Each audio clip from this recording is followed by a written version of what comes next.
Good morning, everyone. How are you guys doing? How's everybody doing in YouTube land this day, this evening, or this night, whatever time of the day it is that you're watching?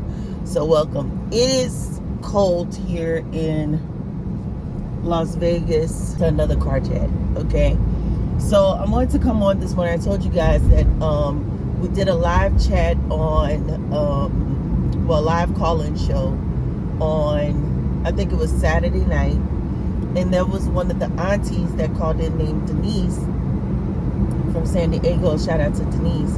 And she shared with us that there was a similar story, not similar in detail, but similar in the fact of someone that deleted someone, okay, that was near and dear to them and had to stand trial in, and let me lower this AC, had to stand trial in Mexico. And actually got convicted, but is out, okay? So I looked into this case as a case study to find out what we need to do, what needs to happen, what we can expect. And there was a case of a producer. He was the producer of the show Survivor and also Pimp My Ride. His name was Bruce Redford, I believe. And basically he went down to Mexico. And it was alleged that he had admitted to his wife that he had an extramarital affair.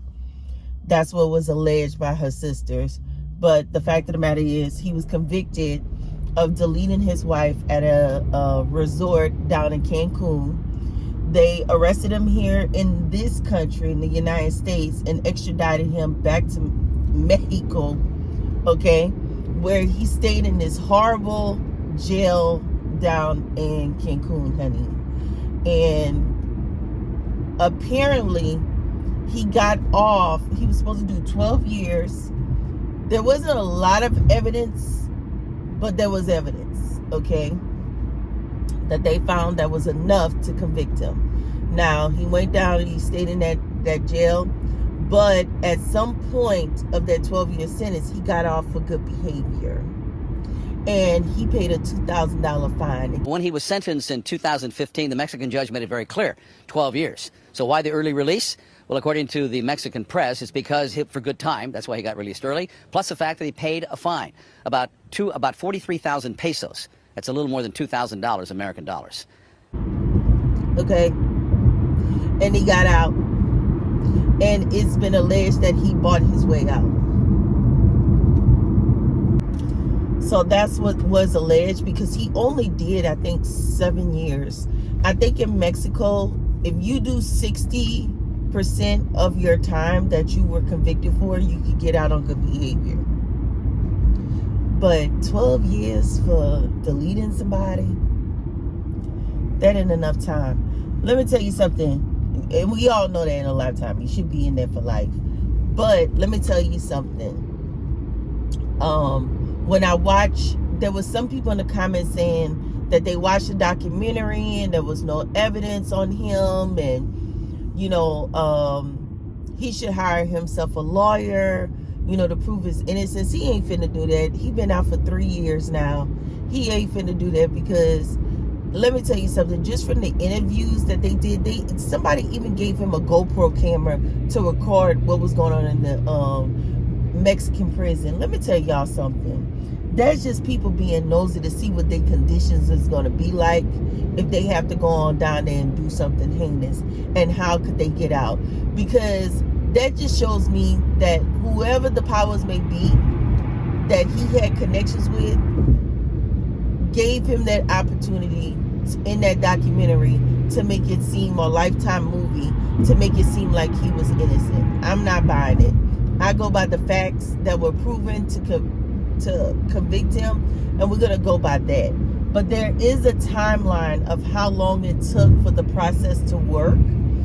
I think because there was no evidence, and they found her like 7 months later in a sewer, okay, that his room where they were staying overlooked.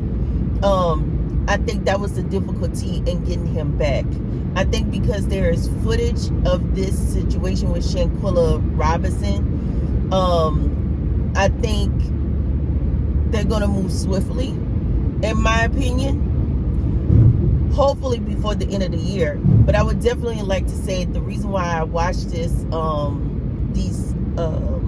clips on the news from 12 years ago about this particular crime was because I wanted to see who were the attorneys, what was the process, what was the timeline, what could our government do in order to get this process moving, how long will it take to get them extradited, and what kind of process and long haul could this family be looking into, right?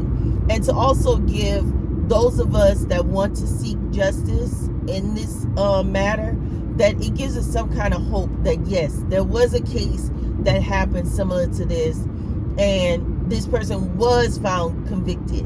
Because there are a lot of made up social media attorneys that most of these people probably deal with traffic court and family court. They don't know nothing about international court. They're going off of Google and looking in research books just like the rest of us. But shout out to Denise for actually bringing us facts of an actual case that has actually happened in the past, that this man was found convicted of deleting someone from their life. And if you watch the videos of him talking about his family and his life prior to being convicted and being placed in this Mexican jail, all he talk about is his children. He do not mention his wife. He mentions his wife in all of the videos I've seen of him being interviewed. He only mentioned his wife one time. The only thing he mentions is that he wish he had been home more instead of working so hard to be there for his kids. Never mentioned his wife. So that says a lot, okay? My mom always say actions speak louder than words. So with that being said, you guys, go and definitely look up this case. I know everybody on TikTok gonna be running with this case. Everybody on YouTube gonna be reporting on this case like they found the information. No, Denise found the information and brought it back to me. Shout out to Denise for researching this case and shedding some light on it to give us some kind of hope, some glimmer of hope when it comes to these individuals, these animals being brought to justice against Shanquella Robinson. Okay, with that being said, you guys have a blessed day, evening, or night, whatever time of the day it is that you're watching. I need to head into work and eat my breakfast and drink my coffee, and I will see you guys in the next broadcast. Bye.